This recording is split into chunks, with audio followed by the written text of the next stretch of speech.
আসসালামু আলাইকুম everyone, welcome back to my channel.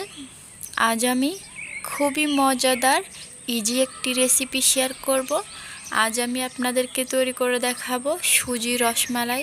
খুব সহজেই কিন্তু সুজি দিয়ে এই রসমালাইটি তৈরি করে নিতে পারবেন, আর খেতে অসম্ভব মজাদার হয়ে থাকে। তো আশা করি আজকের রেসিপি আপনাদের খুবই ভালো লাগবে।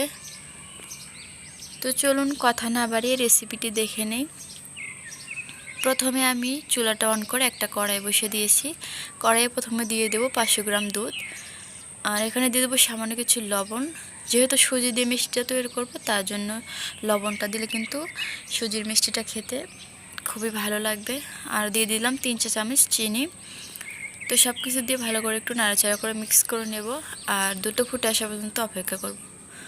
তো দেখতেই পাচ্ছেন দুধটা কিন্তু ফুটে আসছে। এই পর্যায়ে আমি একটু নাড়াচাড়া করে নেব, 1 মিনিটের মতন জাল করে নেব।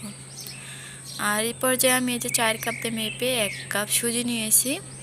আর সুজিটা কিন্তু আমি ভেজে নিইনি, একদম কাঁচা সুজিটাই ব্যবহার করতেছি। আর সুজিটা দেওয়ার আগে চুলাটা লোতে করে দিবেন, এতে করে সুজিটা একদম সিদ্ধ হয়ে আসবে ভালোভাবে। তো সুজিটা কিন্তু আমি লো হিটে এভাবে নাড়াচাড়া করে নরম সফট একটা ডো তৈরি করে নেব। তো দেখতে পাচ্ছেন এটা কিন্তু আমার তৈরি হয়ে গেছে। এটা চুলা থেকে নামিয়ে নেব।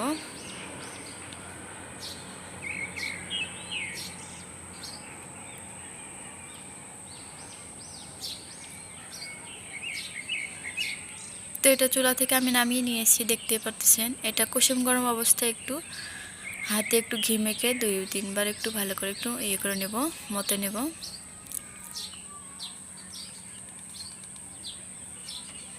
তো এটা কিন্তু বেশিক্ষণ মতার দরকার নাই, 2 থেকে 3 মিনিট মতো নিলে হয়ে যাবে। তো এটা কিন্তু আমি একদম সুন্দর একটা ডো তৈরি করে নিয়েছি। তো এই পর্যায়ে মিষ্টির শেপ দিয়ে নিয়ে নেব। তার জন্য আবারও হাতে কিছু ঘি মেখে নিয়ে নিলাম, আর এখান থেকে অল্প অল্প করে লেচি কেটে নেব, মানে এখান থেকে অল্প অল্প ডো কেটে নিয়ে যে মিষ্টির শেপটা দিয়ে নেব। তো আমি কিন্তু এভাবে ছোট ছোট একটু লম্বা সাইজ করে নিয়ে নিচ্ছি। তবে আপনারা চাইলে এটা গোল শেপ বা আপনাদের পছন্দ মতো সুজি রসমালাইয়ের শেপটা দিয়ে নিতে পারেন। তো আমি কিন্তু আমার পছন্দ মতো এভাবে সবগুলো মিষ্টি বানিয়ে নেব। তো দেখতে পাচ্ছেন একে একে আমি সবগুলো মিষ্টি বানিয়ে নিয়েছি। এই তো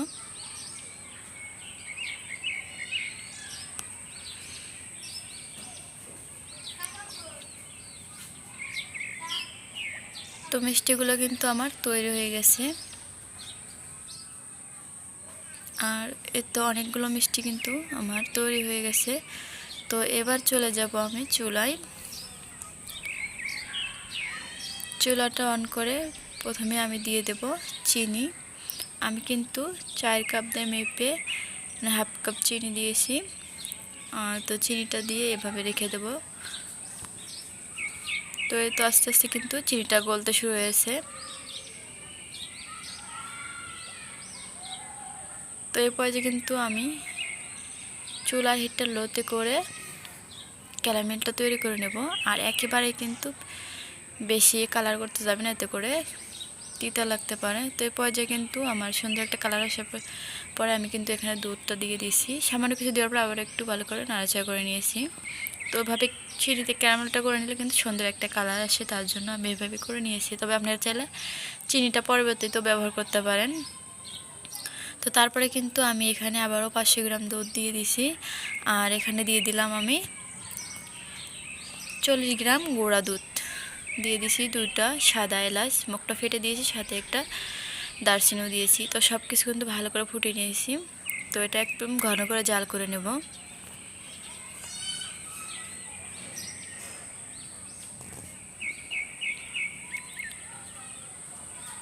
তো এই পর্যায়ে কিন্তু আমি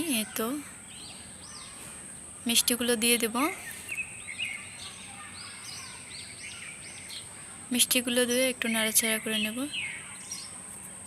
মিষ্টিগুলো দেওয়ার পর ফুটে আসলে আমি কিন্তু 2 থেকে 3 মিনিট এইভাবে রান্না করে নেব। তো এই পর্যায়ে একটু ঢাকা দিয়ে রেখে দিয়েছিলাম, তারপর আবারও ঢাকাটা খুলে এভাবে নাড়াচাড়া করে নিয়েছি। তো এটা কিন্তু আমার তৈরি হয়ে গেছে। চুলাটা অফ করে সামান্য একটু ঘি দিয়ে দিলাম উপর দিয়ে। তো এটা দেখতে পাচ্ছেন আমি কিন্তু এই পর্যায়ে আবার ঢাকা দিয়ে রেস্টে রেখে দেবো। তো 1 ঘন্টা পর কিন্তু আমি একটা বাটিতে ঢেলে নিচ্ছি, আর আপনাদেরকেও দেখিয়ে দিচ্ছি এটা কত সুন্দর হয়েছে। তো খুব সহজে কিন্তু খুবই মজাদার রসমালাইটা তৈরি হয়ে গেল। দেখতেই পাচ্ছেন, আমি কেটে দেখিয়ে দিচ্ছি আপনাদেরকে। তো আজকের রেসিপিটি কিন্তু এ পর্যন্ত। আজকের রেসিপিটি কেমন লাগলো, ভালো লাগলে অবশ্যই লাইক কমেন্ট শেয়ার করবেন। আর সবাই ভালো থাকবেন, সুস্থ থাকবেন। আল্লাহ হাফেজ, আসসালামু আলাইকুম।